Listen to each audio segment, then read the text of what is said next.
Ton ami, c'est moi. Tu sais, je suis ton ami. Allez, il est temps de ramener le troupeau. Quand tout s'embrouille, en vadrouille, loin, très loin de ton lit douillet. Bien joué, cowboy. Rappelle-toi ce que ton vieux pote disait. Oui, je suis ton ami. Oui, je suis ton ami.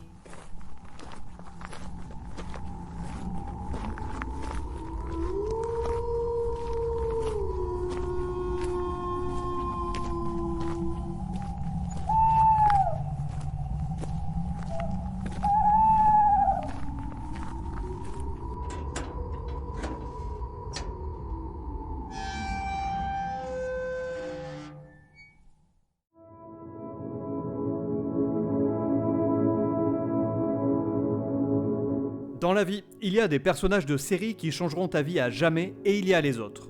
Ces êtres fictifs sont un atout indéniable pour toutes les personnes qui les côtoient.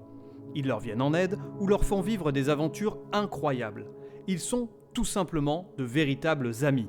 Pour ce 5e volet de l'abécédaire des personnages de série que l'on aimerait avoir comme amis, je te propose de partir à leur rencontre et de les ajouter dans ta liste d'amis. Je te présente Quinn, Ron, Michael, Coach et Usagi.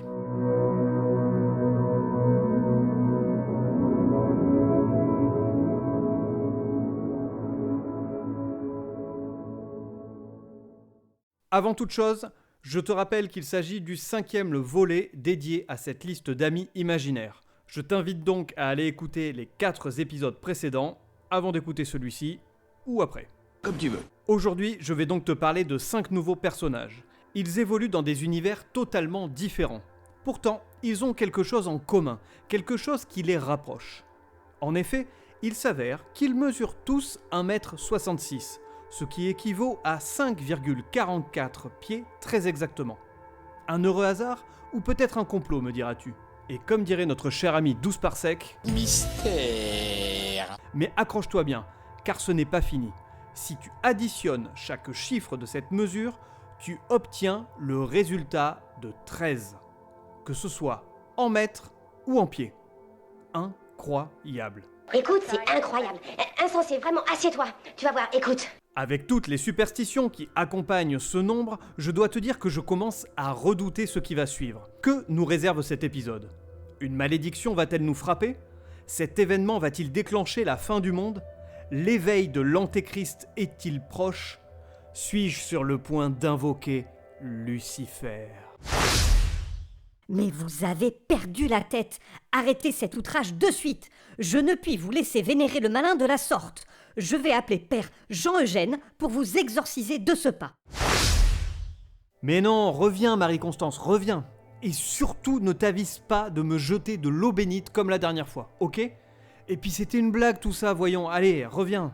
Gamin!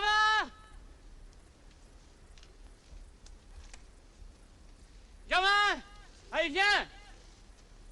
C'est pour rire, gamin! Quels points communs peuvent avoir 5 personnages dont les séries n'ont rien en commun, que ce soit le genre, la décennie ou bien encore le pays d'origine ? Franchement, j'en sais rien moi. À part dire qu'ils ont des cheveux et 2 tétons, et même ça je n'en suis pas sûr. Si ça se trouve, il y en a un qui a 3 tétons comme Chandler Bing dans Friends. Fais des efforts, tu vois bien que j'essaye d'être original, de te faire rêver, de jouer avec ton imagination. Bon, je comprends bien que c'est raté pour aujourd'hui, mais je ne perds pas espoir pour le prochain et dernier épisode de cet abécédaire. Plus sérieusement, les personnages du jour ont tout de même quelque chose qui les rapproche. Tous les 5, ils ont la faculté de pouvoir te faire vivre quelque chose d'exceptionnel. Avec elles et eux à tes côtés, tiens-toi prêt à vivre des moments forts, des instants que tu n'oublieras jamais et qui resteront ancrés dans ta mémoire à vie. C'est parti, viens avec moi, je vais te les présenter. Je resterai ta meilleure amie. Je serai là, toujours pour toi. Commençons par la lettre Q comme Quinn Mallory dans Sliders, les mondes parallèles. Quinn est le personnage principal de la série Sliders. Il est incarné à l'écran par Jerry O'Connell, que tu as pu voir dans les séries Carpoolers, Billions, Preuve à l'appui ou encore The Defenders. Sliders en quelques mots. La série est une série américaine de science-fiction diffusée dans les années 90. En France, nous avons pu la découvrir sur M6. Elle se compose de 4 saisons pour un total de 88 épisodes. C'est faux, la série comptabilise un total de 5 saisons. Renseigne-toi un peu avant de prendre le micro. Putain, c'est qui encore celui-là ? J'en ai ras-le-bol des interventions à la hussarde. Est-ce que moi, je vais m'immiscer dans les projets des autres ? Non. Enfin si, mais uniquement quand je suis invité. D'ailleurs, au passage, je remercie encore une fois les copains du Pitch était presque parfait qui m'ont invité plusieurs fois au sein de leur podcast. Des bisous à l'équipe, et toi qui m'écoutes, si tu ne les connais pas encore, va écouter leur podcast, c'est vraiment de la balle. Petit instant promo terminé, revenons à ce Jean Thierry. Bon, toi là, le grand expert des séries télévisées. Oui, il y a bien 5 saisons dans la série Sliders, les mondes parallèles. Je le sais parfaitement. Mais il faut dire que j'ai tendance à occulter la dernière saison qui est, à mon humble avis, une pure hérésie. Pour ta gouverne, j'en parle d'ailleurs longuement dans le volet 4 de l'abécédaire des séries qui ont duré trop longtemps. Maintenant, mon petit Jean Thierry, je t'invite à aller voir si ma tête est tatouée entre les fesses de Michael Scofield, et puis on se reparle peut-être plus tard. Donc, de quoi parle Sliders ? Et si on découvrait un passage vers des mondes parallèles ? Si on pouvait glisser vers des milliers d'univers différents ? Se retrouver la même année, être la même personne, mais que tout le reste soit différent. Et si on ne trouvait plus le chemin du retour ? Quinn Mallory, jeune étudiant et génie en physique, passe le plus clair de son temps dans son sous-sol où il invente un appareil permettant de glisser dans des dimensions parallèles. Fier de sa découverte, il convie à une démonstration sa meilleure amie, Wade, et son professeur, Maximilien Arturo. Le test ne se passe pas comme prévu, amenant Quinn et ses amis, ainsi que le chanteur Rembrandt Brown, qui passait dans le coin par hasard, à voyager d'univers en univers avec comme seul espoir de rentrer chez eux.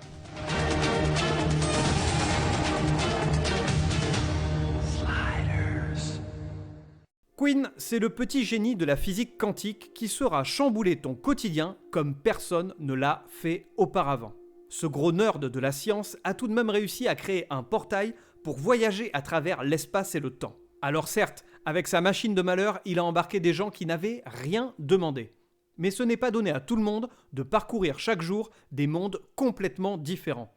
Avec lui comme ami, tu es certain de vivre des aventures palpitantes tous les jours. Le danger sera certes de mise, mais Quinn est un ami fidèle et prêt à tout pour aider les personnes qui lui sont chères. Et encore plus si tu t'appelles Wade. Oh, tu vois ce que je veux dire ? Mais j'y pense. Personne ne s'appelle Wade dans la vie. Bon, finalement, je crois que notre sort est complètement foutu.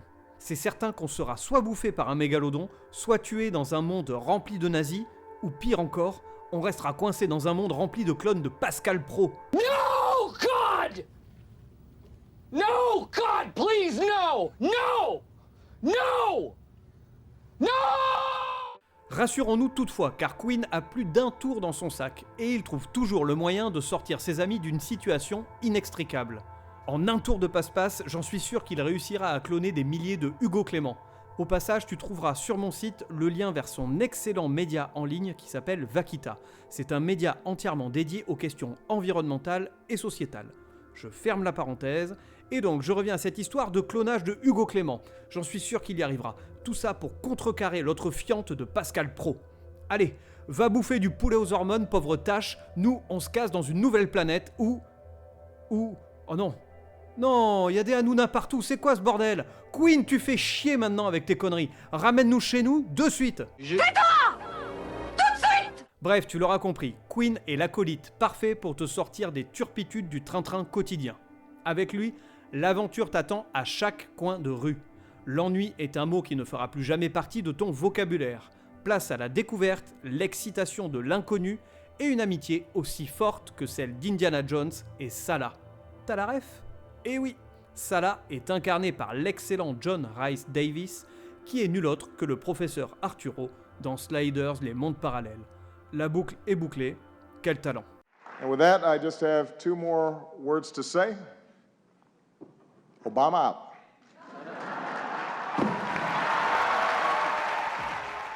D'autres personnages avec la lettre Q méritaient-ils leur place dans cet abécédaire ? Eh bien, je n'ai trouvé qu'une personne. Il s'agit de Dr. Quinn dans Dr. Quinn, femme médecin. car avec elle, tu seras toujours entre de bonnes mains. Je resterai ta meilleure amie.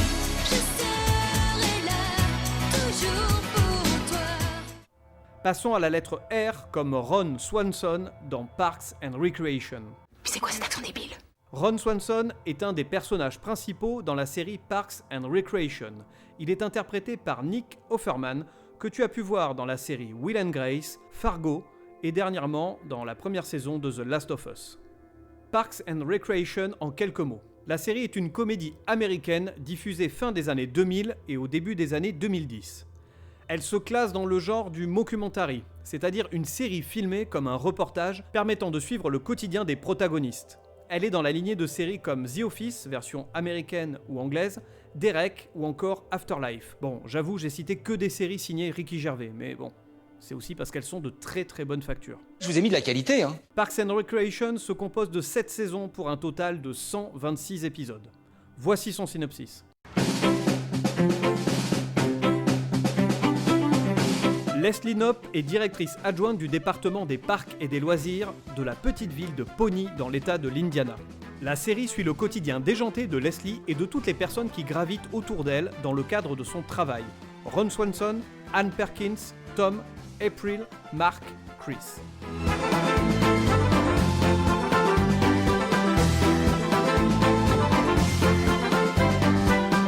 Quinn a le pouvoir de t'embarquer dans des aventures inimaginables aux confins de l'espace et du temps.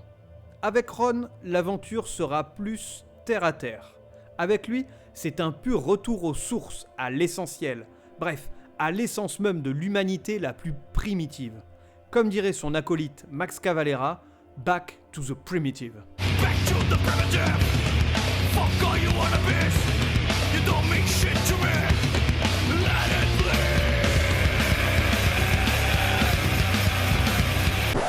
C'est fou une violence pareille. Où est-ce qu'il va chercher tout ça? Ron est un homme sauvage, il aime les choses simples de la vie. Chasser, pêcher, manger et... le jazz. Étonnant de la part d'un homme tel que lui. Pourtant, il est un saxophoniste hors pair. Et j'y vois un certain avantage si l'on souhaite devenir un ami avec une personne telle que Ron. Bien que son côté bourru ressorte de prime abord, il démontre qu'il est quelqu'un de plein de surprises et d'une certaine finesse. Ron cache bien son jeu, mais figure-toi qu'il a un cœur gros comme ça. Avec lui, tu ne manqueras jamais de rien. Un week-end à la campagne se transformera en une véritable épopée en plein air, en mode chasseur-cueilleur. Mais t'inquiète, tu pourras rester au camp pendant qu'il ira chasser la bête. Et qui sait, le périple s'achèvera éventuellement avec un solo de sax au coin du feu.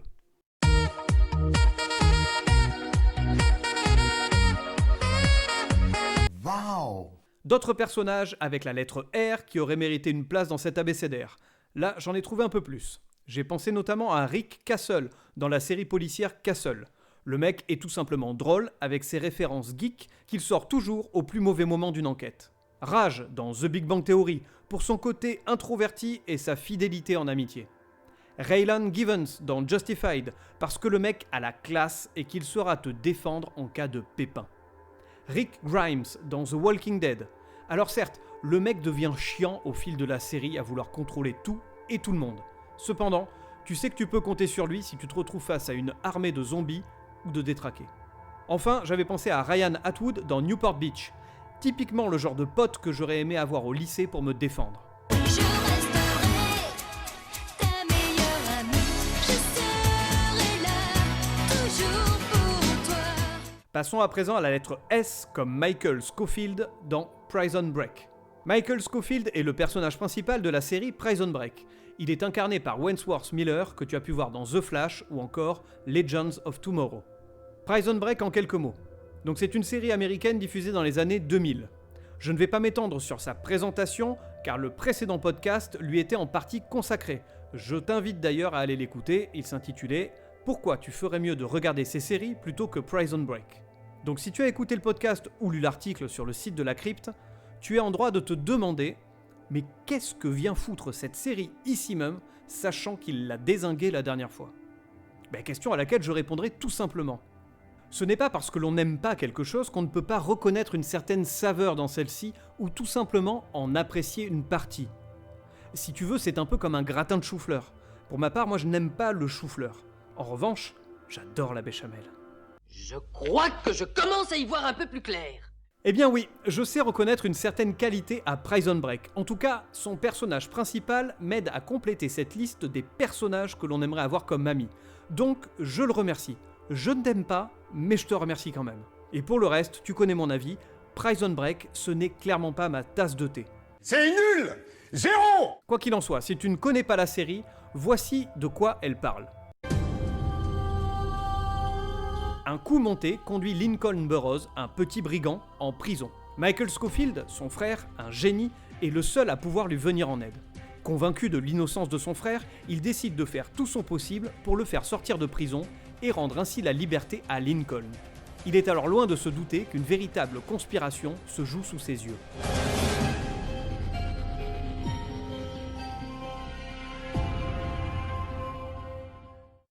Ne tournons pas autour du pot, je ne porte pas spécialement ce personnage dans mon cœur. Comme je l'ai expliqué en long, en large et en travers dans le précédent podcast, Prison Break m'a beaucoup déçu après sa saison 1, même au fil de celle-ci d'ailleurs. Pourtant, ne nous l'aurons pas, Michael a totalement sa place dans cet abécédaire. Michael, c'est le meilleur. Pas pour rien que mon fils s'appelle comme ça et que son frère s'appelle Lincoln. Putain, mais on s'en branle de ta vie, Jean-Clément. Tu ne vas pas me pourrir tous mes podcasts avec tes histoires de famille. Je sais bien que dans ta contrée, les mœurs sexuelles sont étranges. Mais merde, mec, t'as eu tes enfants avec ta putain de cousine. Ton Lincoln et ton Michael, ils sont finis à la piste de cousins. Détends-toi. Respire à fond. Difficile de rester zen. Où en étais-je ? Donc, Michael a complètement sa place ici même. Il a remué ciel et terre pour venir en aide à son frère et je suis persuadé qu'il en ferait de même pour son ou sa meilleure amie. Avec lui, tu vivras une aventure, qui peut s'avérer certes illégale, mais une aventure quand même. Et surtout, une aventure unique. Chaque moment est l'occasion de vivre quelque chose de fort et de surprenant. Ainsi, planifier et exécuter des stratagèmes ingénieux pour surmonter les obstacles de la vie et atteindre une liberté totale. Michael, c'est sûr, il te sortira de ta zone de confort. L'ennui deviendra un lointain souvenir. Ainsi, il t'entraînera dans un tourbillon d'action et d'adrénaline où chaque décision compte et peut avoir un impact sur ton devenir. Ce grand prince de l'évasion sera pour toi l'ami parfait pour une vie remplie de sensations, d'aventures et de tatouages. J'avoue que je ne vous suis pas du tout. Bah oui, dis-toi bien que le mec se fera un tatouage pour tous les plans qu'il aura en tête. Bon, à un moment, il n'aura plus de place sur le corps et ces tatouages ne voudront certainement plus rien dire. Il sera peut-être alors pour toi de prendre la poudre d'escampette et peut-être de te rapprocher de notre prochain ami. En attendant, découvrons d'autres personnages avec la lettre S qui auraient mérité une place dans cet abécédaire. J'avais pensé à Sarah Walker dans Chuck, tout simplement car elle saura prendre soin de toi et te défendre à n'importe quelle occasion.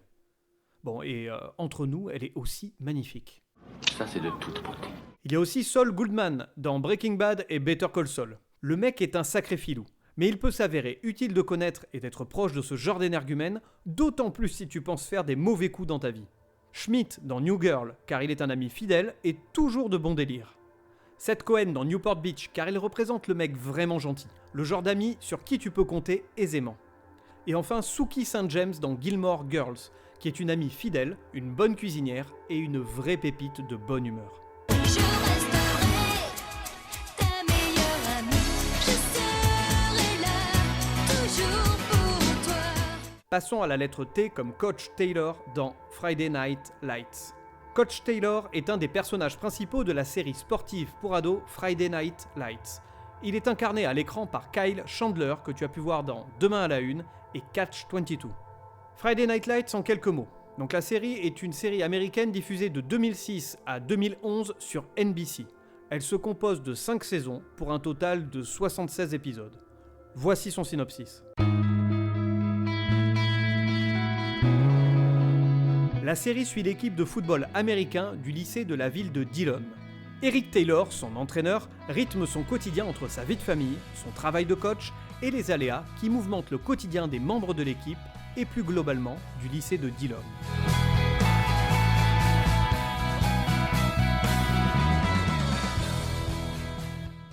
Coach Taylor, c'est le boss. I am the boss. Sure, you're the boss. Dans Friday Night Lights, il incarne le patriarche, l'entraîneur à succès et le mec avec la plus belle femme de la ville. Ah, Connie Brighton. J'ai fait un rêve merveilleux. J'ai rêvé qu'une femme sublime aux yeux marrons m'apportait mon petit déjeuner au lit. Où en étais-je ? Eric, de son petit nom, a donc tout pour réussir. Et malgré quelques déboires au fil des épisodes de la série, il reste une valeur sûre, une personne sur qui tu peux toujours compter. Avec lui dans ton entourage, tu es certain que ta vie aura une toute autre saveur. Par l'intermédiaire de ses discours tout aussi inspirants que galvanisants, tu seras indubitablement assuré de relever n'importe quel défi. Cerise sur le gâteau, sa méthode ne se cantonne pas uniquement au monde du football américain. Son optimisme et sa ferveur font de lui quelqu'un de rassurant. Mais oui, bordel, ça fait du bien des personnes comme ça. On a besoin de s'entourer de gens avec une telle aura. Le genre de personnes qui te poussent à aller plus haut, comme dirait notre chère Tina Arena. Ça va, on a compris. Et à viser toujours plus loin pour atteindre les rêves que tu t'es toujours fixés, mais que tu n'as jamais osé décrocher. Et quand bien même tu jouerais de malchance ou d'un manque de succès, Coach Taylor sera à tes côtés pour t'aider à te relever et à apprendre de tes erreurs. Pour lui, un échec n'est pas synonyme de défaite ou de désastre. Un échec est avant tout une leçon de vie à apprendre. Ainsi, se relever, écouter ses conseils, sourire à la vie pour ensuite s'entraîner, apprendre de ses erreurs et partir une nouvelle fois à l'aventure avec le bagage nécessaire pour atteindre la réussite. Tu parles bien de ton papa. D'autres personnages avec la lettre T auraient peut-être mérité une place dans cet abécédaire. J'avais pensé à Tony Soprano dans Les Sopranos, mais à condition d'être dans sa famille. Et j'avais aussi pensé à Turk dans Scrubs, un ami fidèle, un type fun et sympa qui ne manque jamais de bon délire.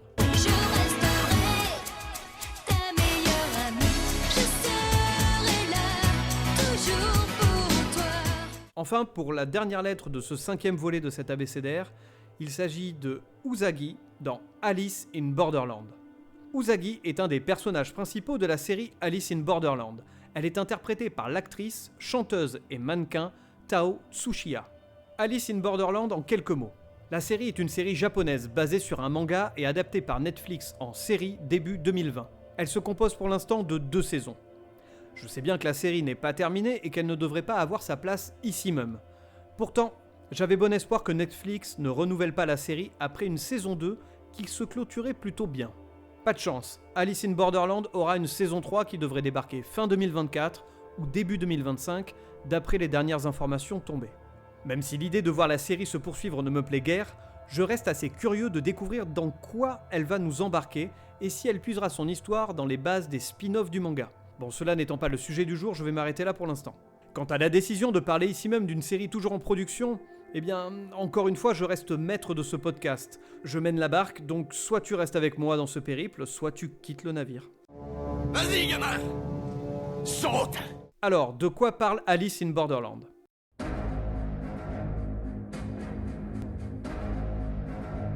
Harisu, un jeune homme sans emploi et passionné par les jeux vidéo, est soudainement happé avec ses amis Karube et Chota dans un monde alternatif de Tokyo. Ensemble, ils participent désormais à des jeux mortels auxquels ils doivent survivre. Sur place, Harisu croise le chemin d'Usagi, une jeune femme solitaire et sportive avec qui il va se lier d'amitié. Unis, ils vont tenter de déchiffrer les mystères qui entourent cette version mortelle de Tokyo.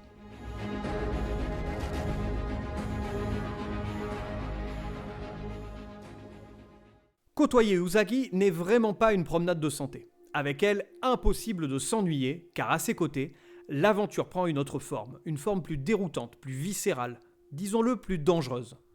Chaque moment passé en sa compagnie sera une expérience unique, un défi à relever et une décision à prendre qui pourra changer le cours de ton destin. Et dans cette aventure hors du commun, elle sera une alliée sans faille, sur qui tu peux te reposer. En effet, la confiance sera le ciment de votre relation. À l'image de son binôme avec Harisu, l'un sans l'autre, vous ne serez rien. Et Dieu sait que vous aurez besoin l'un de l'autre face aux énigmes mortelles auxquelles la vie vous mènera. Son sang-froid légendaire, sa sportivité et sa persévérance font d'Usagi un atout indispensable dans ton groupe d'amis. Toutefois, ne t'avise pas de la cantonner uniquement à ce simple rôle de badass. Elle est certes prête à en découdre et à te sauver la mise, mais elle est également la personne vers qui tu peux te tourner en cas de doute ou de coup de mou. Si vous n'avez pas de morale cette nuit, n'hésitez pas à m'appeler, je reviendrai tout de suite, monsieur Bonchamp. Non! Elle sera effectivement là à chaque instant pour te tendre la main et te relever. Elle sera évidemment prête à tout pour assurer ta sécurité et ta survie. Mais elle est bien plus que ça. Elle est également cette oreille attentive, cette personne qui t'écoute, te conseille et te soutient. Sa force de caractère te mettra du baume au cœur pour te laisser apercevoir une lueur d'espoir lorsque tu penses que tout est perdu. Bref, cette amie que l'on souhaite tous avoir dans son entourage. Voilà, Usagi, c'est un peu tout ça. Mais surtout, une amie dont la présence réconfortante te rappelle que même dans les situations les plus dangereuses, l'amitié peut être une force puissante face à l'adversité. Alors, y avait-il d'autres personnages en U qui auraient mérité une place dans cet abécédaire ? Je te laisse me venir en aide, car comme dirait un mollusque céphalopode des océans, je sèche. Je clôture ici ce 5e volet de l'abécédaire des personnages de série que l'on aimerait avoir comme amis. Avec ces nouveaux personnages, l'aventure t'attend à chaque instant de ta vie. Tu vivras des expériences inoubliables, des voyages extraordinaires et des moments parfois dangereux. Quoi qu'il en soit, ils seront à tes côtés pour veiller sur toi et surtout t'accompagner pour repousser tes limites ou te faire découvrir de nouveaux horizons. À présent, il te reste à me dire vers quel ami tu aimerais te tourner. Ce 5e épisode de l'abécédaire des personnages de série que l'on aimerait avoir comme amis s'achève ici. Viens me dire si le choix de ces personnages te semble pertinent ou me partager d'autres noms dans la partie commentaires du site de la Crypto-Série ou sur les réseaux sociaux, Instagram, X, TikTok, Facebook ou encore Thread. Tu peux retrouver tous les épisodes du Son de la Crypte sur toutes les plateformes de podcast ainsi que sur la chaîne YouTube de la Crypto-Série. Je te donne rendez-vous prochainement pour la suite et fin de cet abécédaire. D'ici là, profite de la vie, regarde dans ton entourage, j'en suis sûr que tu as des amis aussi extraordinaires que ces 5-là, et bisous.